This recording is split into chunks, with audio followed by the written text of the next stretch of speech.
It's been a long time. Would you trade this? Yeah, it's difficult to come up with anything to add to theirs. There are a few things I'd trade it for. No.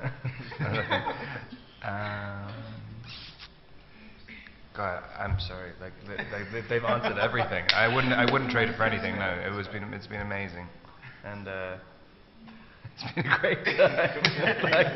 I agree with everything they said. My question is for Robert. There are two very different Bellas, the one of the books and the one of the movies. Which one do you think Edward would prefer, and which one would you prefer? Well, I prefer fictional women.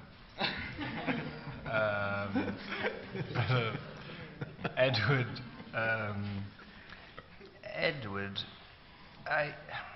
I don't know, it's strange, because we kind of, right from the beginning, I mean, Kristen disagrees with me on this, but I think we kind of reversed the power structure. I mean, because the core story, Bella is always saving Edward's life and basically being the decision maker. But in the books, Edward thinks he is. So I was like, I mean, I kind of wanted to add a little bit of self-awareness to him, so he, if he thinks he's in control, but really he isn't in control, then that creates quite a lot of self-loathing. I don't know. I mean, I think I'd prefer the one in the movies, because I don't know. I think Edward loves himself a little bit more in the books, and I don't know. I don't find that very attractive in him. And so, he's a little bit more selfless in the movies. I'm not talking about myself. This is a really difficult question. So, yeah, I think real life, fictional, and film life. I mean, and Edward would like the movie one. Yeah, it's just there's a devotional aspect to the specific Twilight fans that I don't know. Like after the first one, it kind of makes you feel what you're doing is like a little bit more important, because people are kind of, I don't know, because they give it an elevated sense of importance. So you kind of, I don't know, it creates a sense of responsibility, duty, which I didn't realize existed until after the first one. I mean, I guess when we were shooting the second one and people really started to turn up to the sets and stuff, and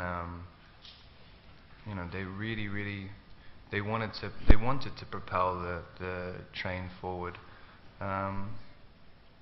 which is quite nice in a cynical world. Any memorable theme?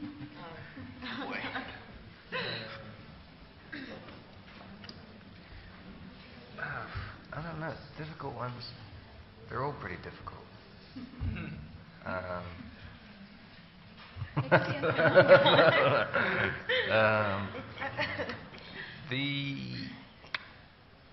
There was one scene in Eclipse when I think it's right at the beginning, and David Slade was saying, who's the director, like, just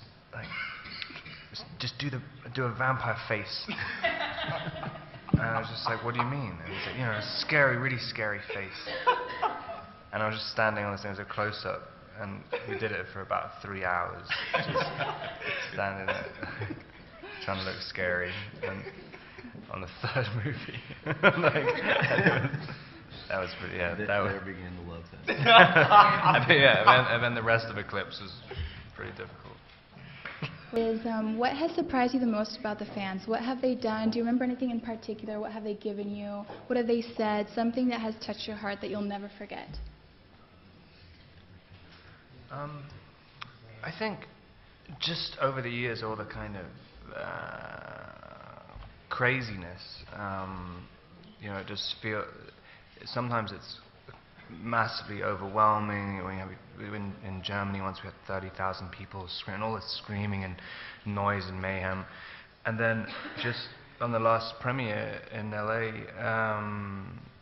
just the kind of simplicity of how everybody who turned up, and they'd camped out for days, and it wasn't about screaming. They were just sort of, I mean, there was quite a lot of screaming, but really they were just sort of saying thank you for, I guess, respecting their admiration for the books, and them, and I thought that was really sweet.